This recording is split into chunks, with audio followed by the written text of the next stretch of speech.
खिलाड़ी। मित्रा अंकल, मैं बच्चों को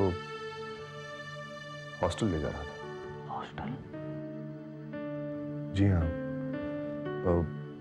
मित्रा अंकल, सुमन के बाद तो बच्चे बिल्कुल अकेले पड़ गए और फिर अभी रोजी आंटी की मौत के बाद तो कौन संभालेगा इन्हें? मैं तुम्हारी प्रॉब्लम, मगर हॉस्टल भेजना कोई सलूशन नहीं है।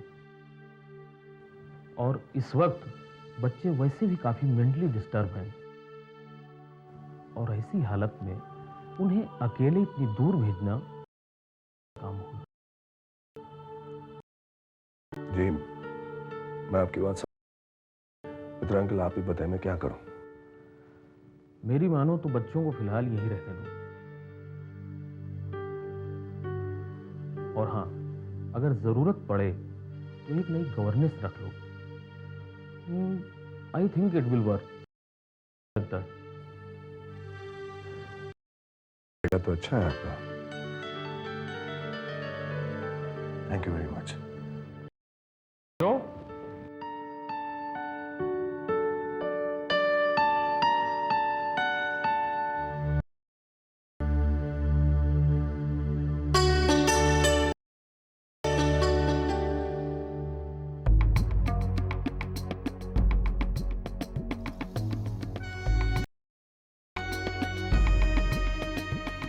अरे, आप अभी तक नहीं हैं?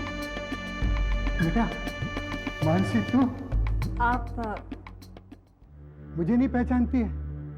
बेटी, मैं तेरा पापा। अरे सारी रात में यहीं बैठा रहा। मुझे और मेरे घर को तेरी जरूरत है।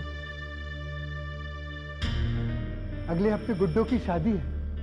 चल बेटा, घर चल। चल बेटा, घर चल बेटा। Excuse me please.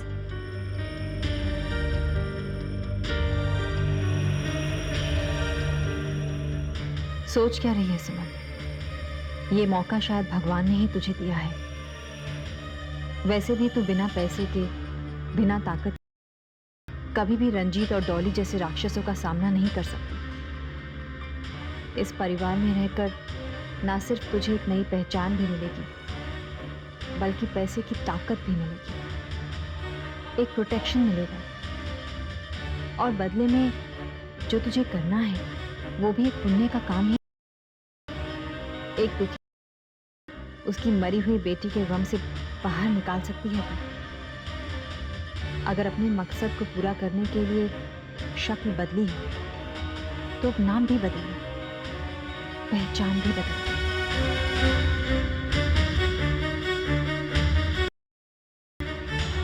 आइए सर।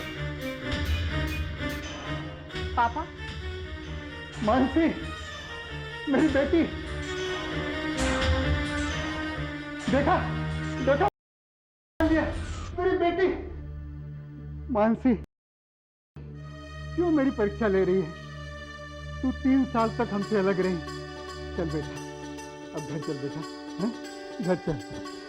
गुड्डू बेटा, अपनी शादी में ये पहनना, क्योंकि ना ये तुझ पे बहुत खिलता है। देखो तो, है ना भैया? अरे बहना, ये तो पुरानी डिजाइन का पहनना। देखो ये कितने लेटेस्ट डिजाइन। देखो भैया जी, तुम्हें और भी फैशन के बारे में क्या पता? तुम्हारी तो शादी भी नहीं हुई। कर लो बात। अरे शादी नहीं हुई तो क्या हुआ, बारातें तो मैं कहीं गया हूँ। बेटा तुम यही पहनना, ये तुम पे बहुत अच्छा लगेगा। है नहीं नहीं, यही पहनना। ये देखो तो खानदानी लग रहा है। अरे गुड्डो, मेरे हिसाब से तुम ये हार पहनो। तुम्हारी ड्रेस के हिसाब से बहुत अच्छा लगेगा, है ना? तुम्हारी जो ड्रेस है ना, उसकी कलर कॉम्बिनेशन पे भी बहुत अच्छा लगेगा, है ना?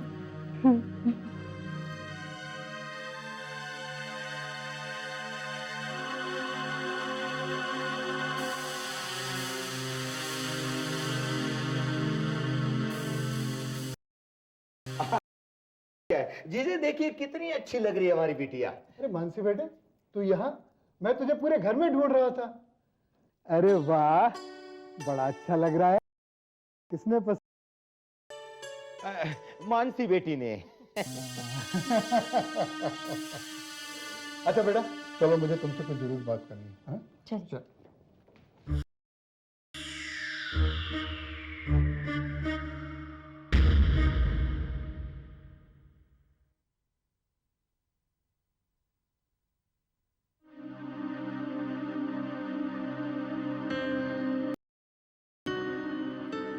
क्या हुआ गुड्डो?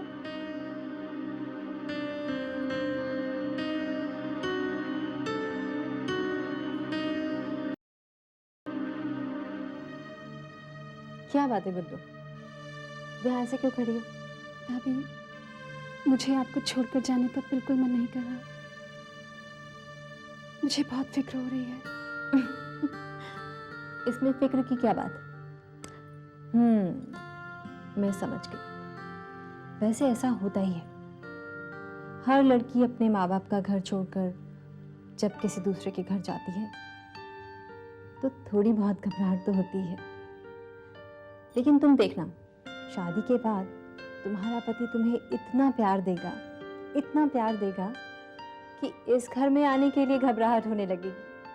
भाभी, मुझे फिक्र मेरे लिए नहीं, आपके लिए हो रही है। मेरे लिए? हाँ, जब तक मैं थी आप मेरी आंखों के सामने, पर अब मैं नहीं होंगी। आपको और खुद का ख्याल खुद ही रखना होगा। गुड्डो, तुम क्या कह रही हो? मेरी तो कुछ समझ में नहीं आ रहा है। किस तरह 3 बार आप पर जानलेवा हमले हो चुके हैं। जानलेवा हमला? भाभी, मैं ये तो नहीं जानती वो हमले थे या हादसे। उसमें आपकी जान जा सकती थी। मैं नहीं चाहती इस घर में फिर कभी उस दिन का वाकया दोहराया जाए। आप जानती हैं ना। तुम्हारी हिम्मत कैसे हुई मुझसे ऐसे सवाल करने की? लेकिन मम्मी जी, आप उस जमीन को बेचना क्यों? आपको तो पता है ना कि हम बड़ी मम्मी जी के नाम पर वहां पर एक अनाथ आश्रम बनवाने वाले हैं।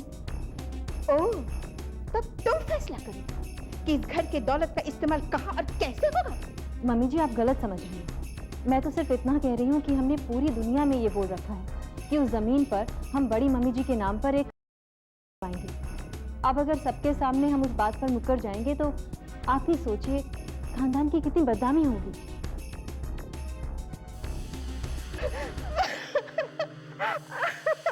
मैं तेरे मुझसे ये काम नहीं होगा।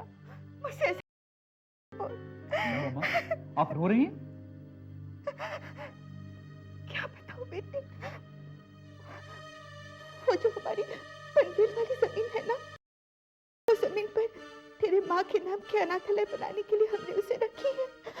और बहू कहती है कि उस जमीन को बेचकर इसके लिए एक इम्पोर्टेड कार खरीद दो। कैसे कर सकते मम्मी हो? जी, आप क्या कह रही हैं? समझा करो बहू, समझा करो। हम ऐसा नहीं कर सकते, इससे हमारे घर की बदनामी होगी।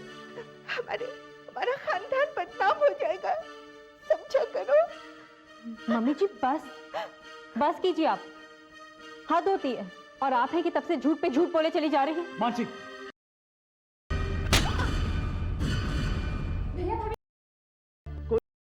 करेगा मैं बिल्कुल बर्दाश्त नहीं करूंगा। मेरी माँ कभी नहीं झूठ बोलती, कभी नहीं। भगवान खुद आकर मुझसे कहे कि उसने झूठ बोला है, मैं नहीं मानूंगा। और तुम समझ गई? तुम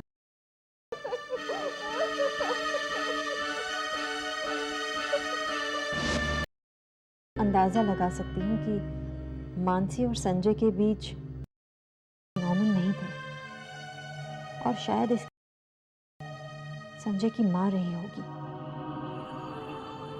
आपको याद है ना भाभी साहब,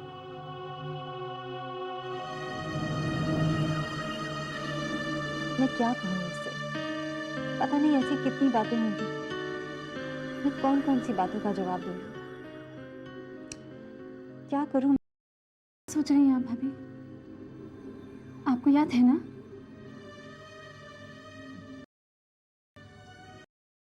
एक्चुअली मुझे कुछ ठीक से याद नहीं है। क्या? और हाँ गुड्डो, मुझे कुछ याद नहीं है। सिर्फ इतना याद है कि ये मेरा परिवार, मैं सिर्फ तुम लोगों को पहचान पा रही हूँ।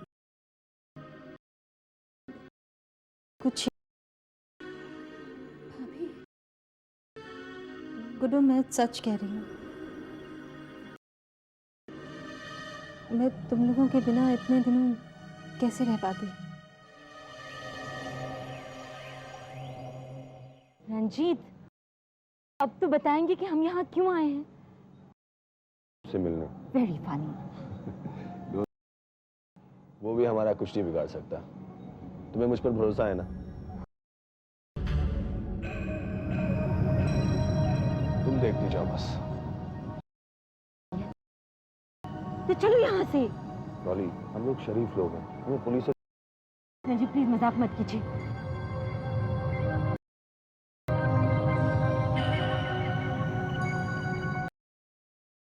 वो पुलिस वाला यहीं आ रहा है। आने में। अरे अगर उसने हमसे पूछ लिया कि इतनी रात को हम यहाँ क्या करें तो क्या जवाब देंगे? हाँ? आप लोग इस वक्त यहाँ क्या कर रहे हैं? जी, आपका इंतजार। Welcome inspector, welcome. हम इन्हीं का इंतजार कर रहे थे। दरअसल ये सबके सामने कानून के साथ होते हैं और अकेले में कानून तोड़ने वालों के साथ। तो इंस्पेक्टर सुनिए कि आपको क्या करना है।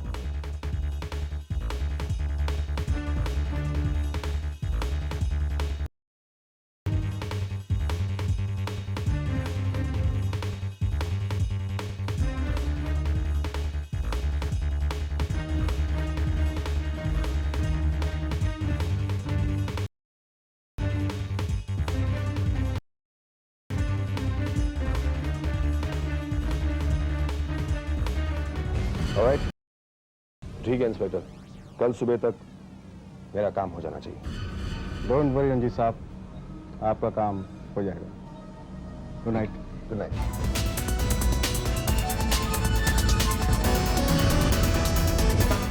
जिंदगी की जंग को हार के भी जीत जाए, ना डर के